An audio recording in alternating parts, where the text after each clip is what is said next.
Meus amigos do grupo da Magistratura Estadual no Facebook, mais uma vez estamos aqui para tratar da jurisprudência dos tribunais superiores, dissecando as súmulas do STF e do STJ. Então hoje nós vamos tratar de uma súmula nova, súmula que inclusive foi publicada no informativo desta semana, no informativo 542 do STJ, e que agora precisa ser analisada profundamente.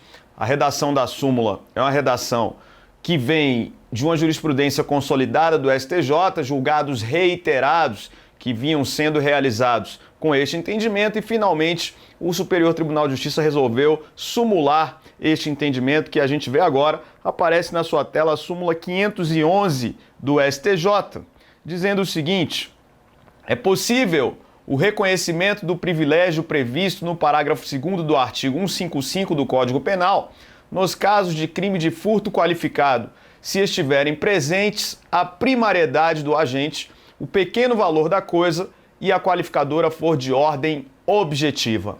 É a nova súmula 511 do Superior Tribunal de Justiça. Então, antes de entender o que esta súmula quer dizer, e vamos aprofundar, vamos muito além da redação da súmula, nós precisamos organizar na tela o artigo 155 do Código Penal. O que temos no crime de furto no artigo 155 do Código Penal? Então, esse artigo 155 do Código Penal, você sabe que é o delito de furto.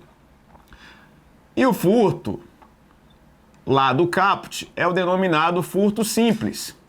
É a conduta de subtrair coisa alheia móvel para si ou para outrem, de maneira aí a não haver nenhuma qualificadora presente. Então, o furto simples que está no caput, ele tem uma pena que varia de 1 a 4 anos de reclusão e multa, 1 a 4 anos de reclusão e multa, sendo um crime, portanto, que admite suspensão condicional do processo.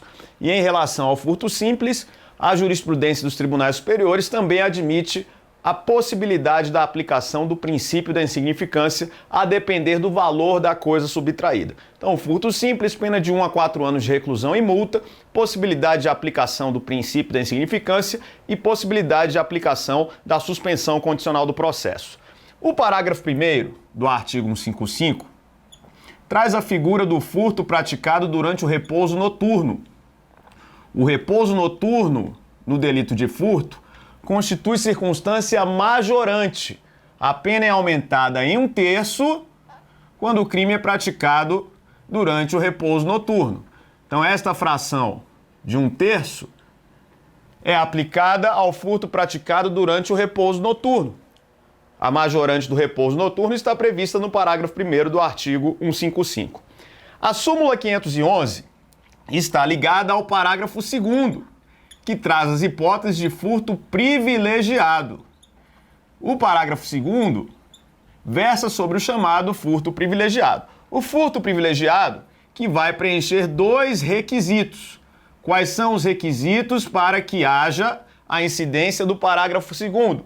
O furto privilegiado, que deve ter como primeiro requisito o criminoso primário, logo o reincidente não pode ser beneficiado pelo furto privilegiado, e ainda o pequeno valor da coisa furtada.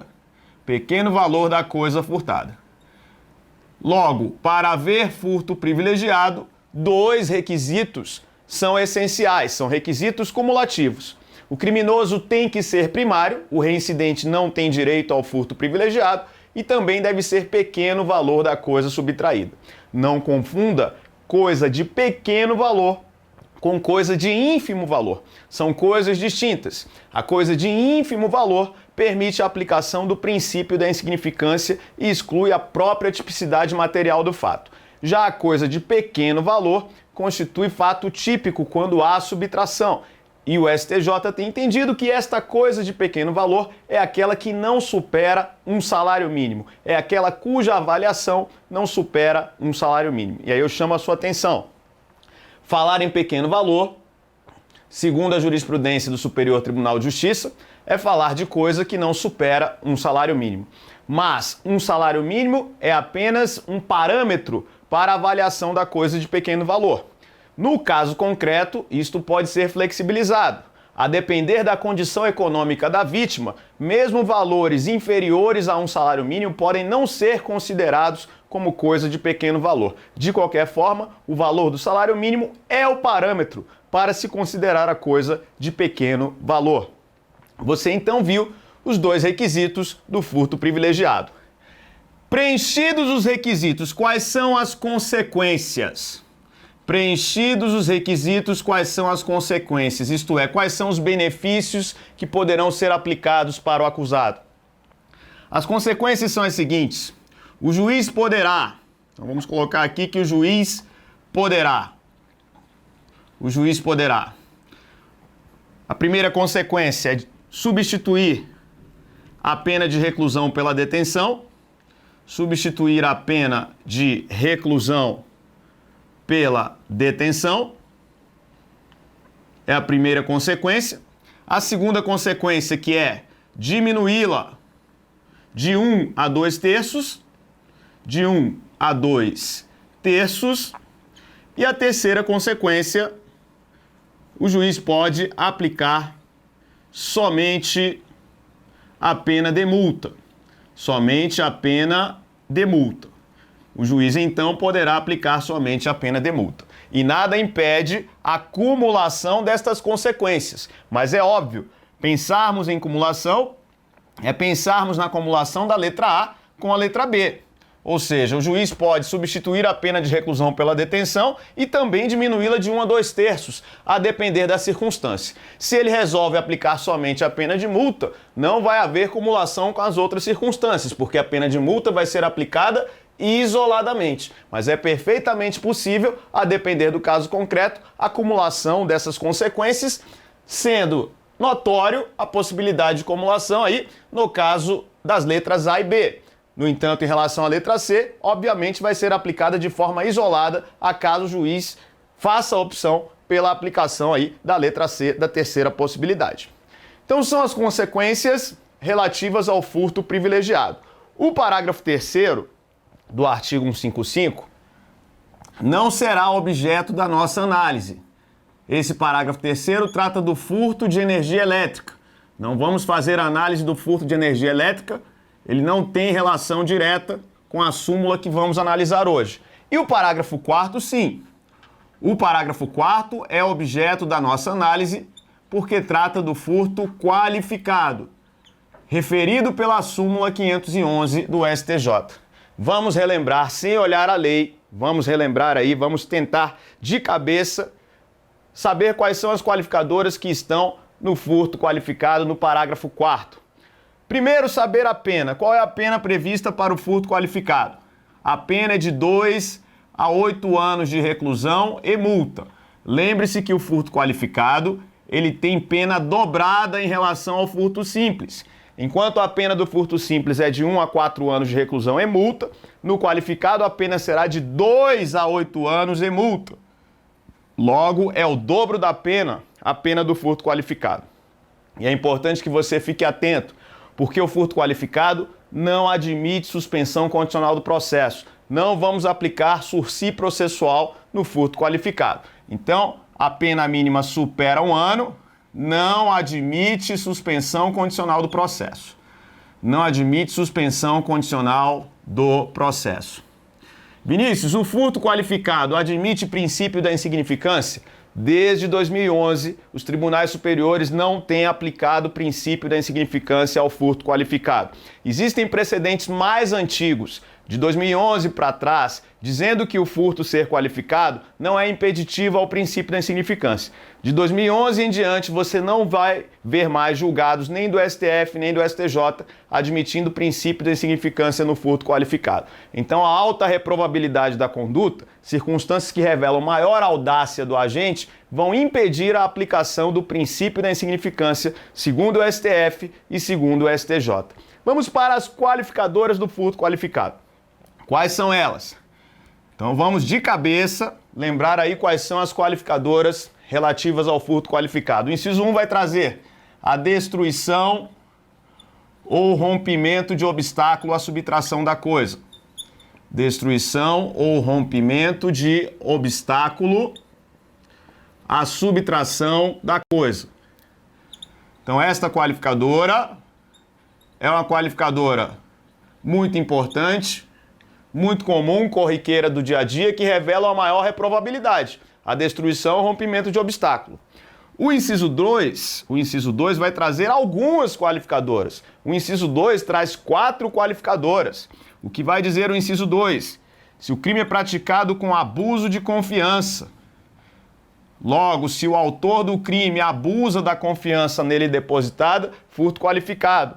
Abuso de confiança, o furto mediante fraude, a escalada e a destreza. Destreza. Então temos aí, no inciso 2, 4 qualificadoras do crime de furto. O inciso 3 faz referência à chave falsa, abrangendo também a chave micha. O inciso 3 faz referência à chave falsa.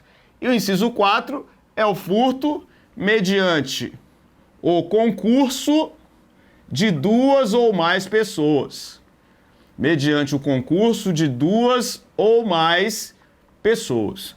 É importante que você tenha de cabeça essas qualificadoras. Não conte com a leitura da lei. O código você pode usar em alguns concursos na segunda fase. Na primeira fase, você tem que memorizar quais são as qualificadoras relativas ao crime de furto.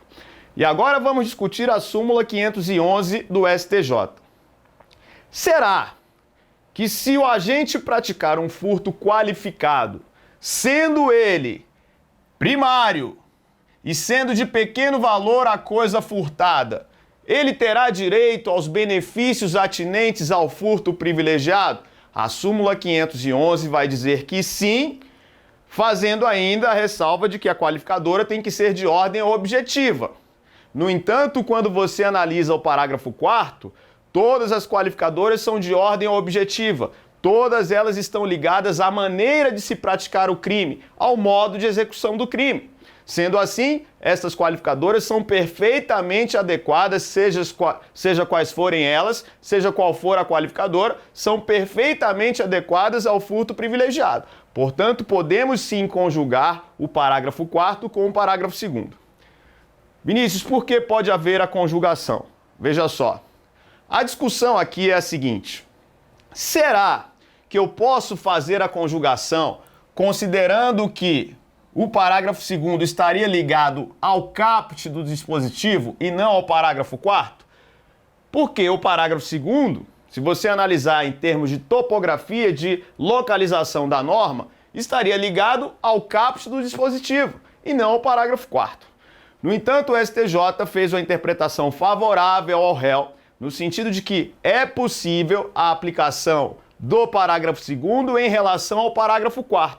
Então, a súmula 511 do STJ veio de uma interpretação favorável ao réu feita pelo Superior Tribunal de Justiça, permitindo, de forma excepcional, que um parágrafo estivesse ligado ao outro, ou seja, que o parágrafo 2º pudesse ser aplicado em relação ao parágrafo 4º. Sendo assim, o furto qualificado pode ser ao mesmo tempo privilegiado, desde que o criminoso seja primário e seja de pequeno valor a coisa furtada. Imagine, por exemplo, que o agente tenha destruído um cadeado para furtar uma bicicleta. Ele furta a bicicleta e a bicicleta é avaliada por menos de um salário mínimo, em menos de um salário mínimo. Sendo o furto qualificado pela destruição de obstáculo, e sendo o criminoso primário, sendo de pequeno valor a coisa furtada, é perfeitamente possível a combinação do parágrafo 4º com o parágrafo 2º. É a súmula 511 do STJ, mas não vamos parar por aí, agora a gente vai além. Eu quero saber o seguinte agora: será que é possível conjugar o parágrafo 4º com o parágrafo 1º? Será que, havendo furto qualificado, eu posso fazer incidir a majorante do repouso noturno? Então o sujeito pratica um furto qualificado, ele destrói o obstáculo, subtrai a coisa, porém pratica o crime na alta madrugada, durante o repouso noturno. Eu quero saber agora se eu posso fazer incidir a majorante do repouso noturno que está no parágrafo 1º. E aí o STJ vai dizer que não. Não é possível a combinação do furto qualificado com o furto praticado durante o repouso noturno, não vamos majorar a pena de 2 a 8 anos de reclusão em 1/3. Não vai haver esta majoração. 2 argumentos são utilizados pelo Superior Tribunal de Justiça. Quais são? Primeiro, a questão do princípio da proporcionalidade. A pena é de 2 a 8 anos no furto qualificado. Já é uma pena em dobro quando comparamos ao furto simples. Se fizermos incidir a fração de 1/3 em relação à pena que já é combinada em dobro, isso será manifestamente desproporcional. Haverá uma manifesta desproporcionalidade entre o furto qualificado e o furto simples. Então o STJ diz, em nome do princípio da proporcionalidade, não vamos permitir que a majorante de 1/3 seja aplicada em relação à pena que já é dobrada. Não se aplica, portanto, a majorante do repouso noturno ao furto qualificado. Outro argumento, agora interpretando-se em favor do réu. A interpretação favorável ao réu, qual é? O repouso noturno está ligado ao caput. O repouso noturno está ligado ao caput. Sendo assim, o parágrafo 1º não poderia ser combinado com o parágrafo 4º. Veja que há uma contradição em relação ao entendimento anterior, em que o STJ permitiu a conjugação do parágrafo 4º com o parágrafo 2º. Mas agora, com a interpretação favorável ao réu, o que a gente vai ter? O repouso noturno sendo interpretado como a norma que está ligada ao caput, não podendo ser aplicada, portanto, em relação ao parágrafo 4º. Então aí o STJ diz, não vamos aplicar o parágrafo 1º ao parágrafo 4º, porque o parágrafo 1º está ligado ao caput do artigo 155. Agora uma coisa importantíssima. Dizer que o repouso noturno não pode servir de majorante no furto qualificado não significa ignorá-lo. O mesmo STJ vai dizer que o repouso noturno pode ser utilizado como circunstância judicial negativa na primeira fase de aplicação da pena.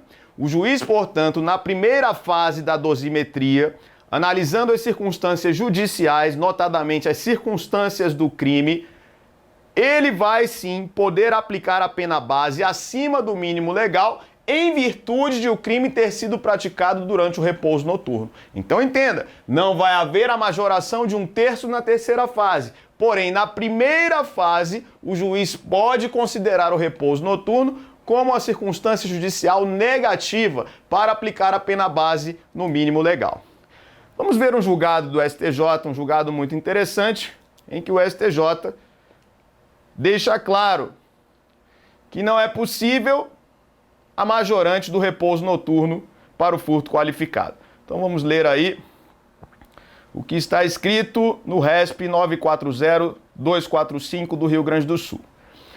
1. Incide a majorante prevista no artigo 155, parágrafo 1º do Código Penal, se o delito é praticado durante o repouso noturno, período de maior vulnerabilidade, inclusive para estabelecimentos comerciais, como ocorreu em caso.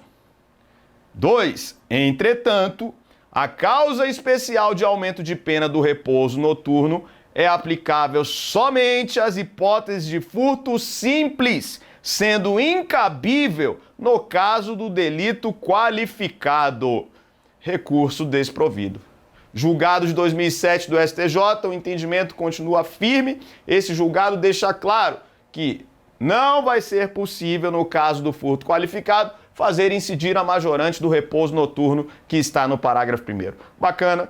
Fizemos então a análise aprofundada da nova súmula 511 do STJ. Este já era um entendimento consolidado no Superior Tribunal de Justiça, agora sumulado. E você agora já sabe que tem súmula. Tome cuidado com aquelas questões que dizem assim, ó, segundo entendimento sumulado do STF, segundo entendimento sumulado do STJ, significa que não basta você saber que o STF ou o STJ pensam de determinado jeito. Você tem que saber se o entendimento é sumulado, porque às vezes a jurisprudência até é reiterada, está até consolidada, mas não existe súmula a respeito. E agora já existe súmula dizendo que é possível furto qualificado combinado com o furto privilegiado. Na semana que vem, vamos comentar uma súmula muito importante do STF. Vamos falar sobre execução provisória da pena. Vamos comentar a súmula 716 do STF. Vamos dissecar esta súmula para ver o que é o Instituto da Execução Provisória da Pena. Até semana que vem com mais jurisprudência dos tribunais superiores. Um grande abraço a todos vocês, membros do grupo da Magistratura Estadual no Facebook. Arnaldo, um grande abraço, parabéns pelo excelente trabalho que você vem desenvolvendo na coordenação desse grupo. Até a próxima.